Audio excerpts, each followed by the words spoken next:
Shabbat Shalom. Chag Sameach. Chodesh Tov.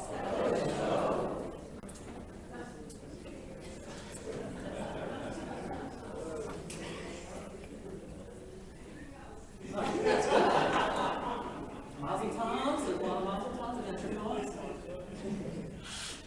Once when I was living in New York, my parents came up for a visit, and we decided to spend an afternoon visiting that very location that Rabbi Starr just mentioned, 770 Eastern Parkway, which is right off of Nostrand Avenue in the Crown Heights section of Brooklyn. And it's a shoddy, rundown, kind of gross building, but it's not known for its architecture. It's known for being the international headquarters of Chabad Lubavitch, the epicenter of, I mean, inarguably the most influential type of Judaism in the world right now. So we walked through the yeshiva, and we met some of the yeshiva brokers who were coming from all over the world, who told us about their current studies, their goals, and their aspirations, and their hopes for bettering themselves Jewishly. And many of them offered us invitations for Shabbat, or to celebrate Sheva Brachot, or other simchas, or to just come back and learn with them. And it was beautiful.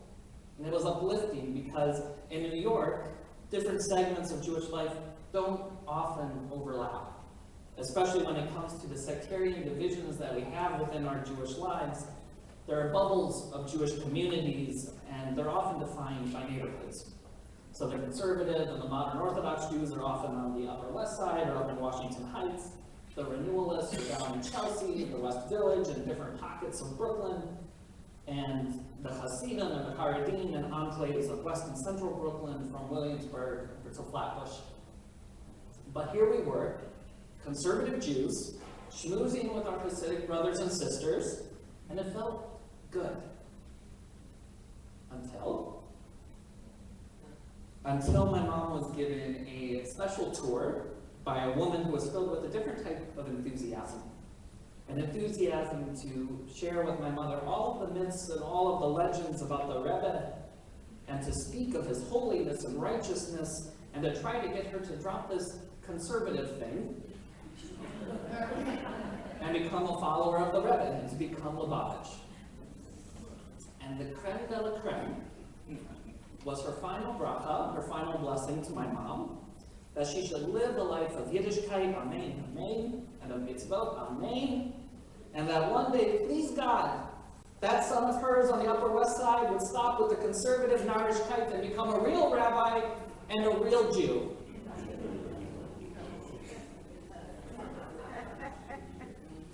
So let's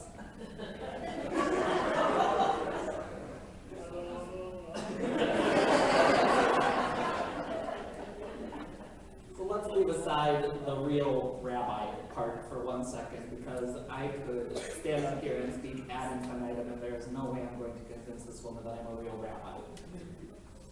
But let's talk about that second part, the real Jew part. Because I guess I'm just curious as to what it is that has erased my Judaism, my Jewish identity in this anecdote. Is it my theology of a Torah that needs to breathe and change with the world around it? Is it my stance on egalitarianism, on equality, on advocating for a large and open door of Jewish inclusivity? Because the one thing that's clear is that this woman didn't have issue with my bris or with my Ashkenazi background. She had a problem with what I believe and the way that I think. And so her message, and well, the message of this mentality in general, becomes abundantly clear that it's be like me or you're not part of my family. And that message is incredibly damaging.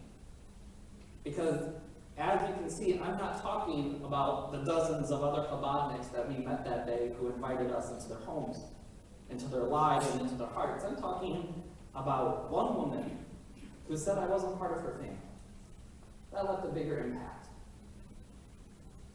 These are the words, these are the sentiments that do more than just embitter us. They tear us apart. They make us resent one another. And when they're presented to people who aren't as firm in their identity, they make us abandon who we are entirely. And in the past few weeks, I've seen an escalation in this kind of rhetoric, and more, it's coming not from the differences in religious observance, but in our political stances. And let me be clear so I don't have to hint at anything or so nobody misinterprets my message this morning. I'm not talking specifically about what Mayor Rudy Giuliani said earlier this week when he said that he was, Rudy Giuliani, who is a Catholic man, said that he was more of a Jew than George Soros could ever be. I'm not talking specifically about that because, listen, I'm not going to lose sleep over what Rudy Giuliani has to say. I'm not going to. Because, and this is the important part here, because Rudy Giuliani isn't my family. He's not. But I am concerned when the partisan talking points on both the right and the left, especially the ones that ring with the deep and ancient tropes of anti-Semitism, are used by members of my family against one another.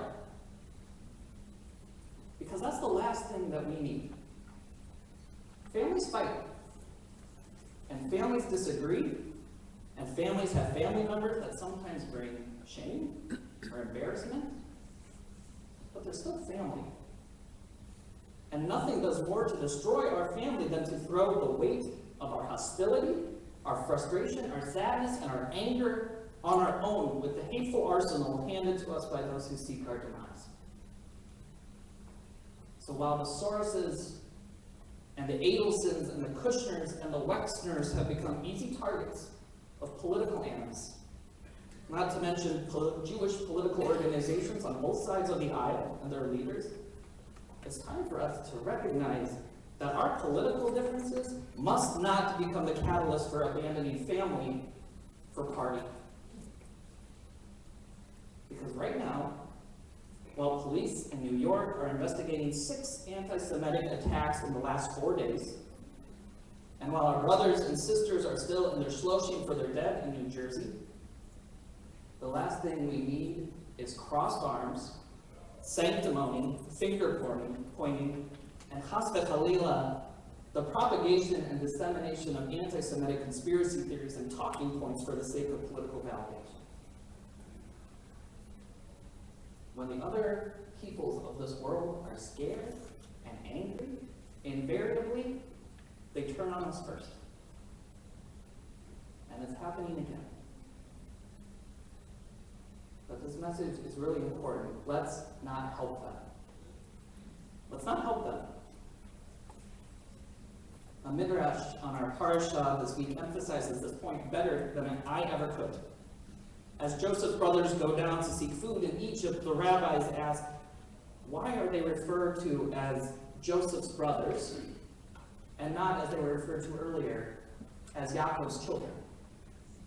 To which the midrash responds that when they behaved towards Joseph with violence, with cruelty, with hate, by throwing him in that pit and selling him into slavery, they did not merit to wear the title of brother. But in the wake of that great het, in the wake of their sin, the midrash tells us that they not only repented, but soaked their pillows every single night with tears of regret, of shame, and of concern for their brother. And in their sorrow, they remembered their love for him. And when they remembered that they loved him, the title brother once again returned to their names. We make mistakes. We act out of anger, out of frustration, jealousy, and even a sense that what we believe in our heart of hearts is true, but it's still divisive. And sometimes we find ourselves feeling much more comfortable in homes that aren't our own. But they're not our homes. They might let us in. They might give us a chair at the table. They may even give us the seat of honor and allow us to host the meal. But it's not our home. And when we feel so warm and comfortable, when we feel praised and appreciated, and when we feel embraced and welcome, we need to remember where we are, and we need to remember who we are. These nights of Hanukkah, Jews around the world are lighting their Hanukkiyot, and they're placing these dancing, brilliant flames in the window of their homes, and hate to say it, but some of them are Jews that I don't necessarily like. I don't necessarily like them. In fact, some of these Jews are people that I couldn't disagree with more, people that I think are misguided, unethical, sometimes even cruel. But at the end of the day, they are my brothers and they are my sisters. And our candles say the same things. That Hanukkah says the exact same thing, whether it's lit by a Chassid or a Reformnik, by a Likudnik or a Meritznik, by a Trump voter or a Bernie supporter. They say the exact same thing. Our candles say that for thousands of years there have been people who sought to destroy us. And the only reason they haven't is because we stayed together. And because we let our lights flicker on. It's the only reason. This Shabbat, Hanukkah, we are asked to define ourselves. And we have a choice. Are we going to be identified as sons and daughters given to the loyalties of different beliefs and opinions, or are we going to shape our identities around who we are as a family? As a family, as mishpacha. I hope that we can choose the latter. And at this time when we need to come together, that we can raise our hearts to one another, that we can leave the anti-Semitism and the conspiracy theorists to the anti-Semites and the conspiracy theorists. And that we can remember that first and foremost that we are Jews. And that beautiful badge of honor denotes us not as red or blue, right or left, but by the best monikers that we could ever hold. As brothers, as sisters, as family.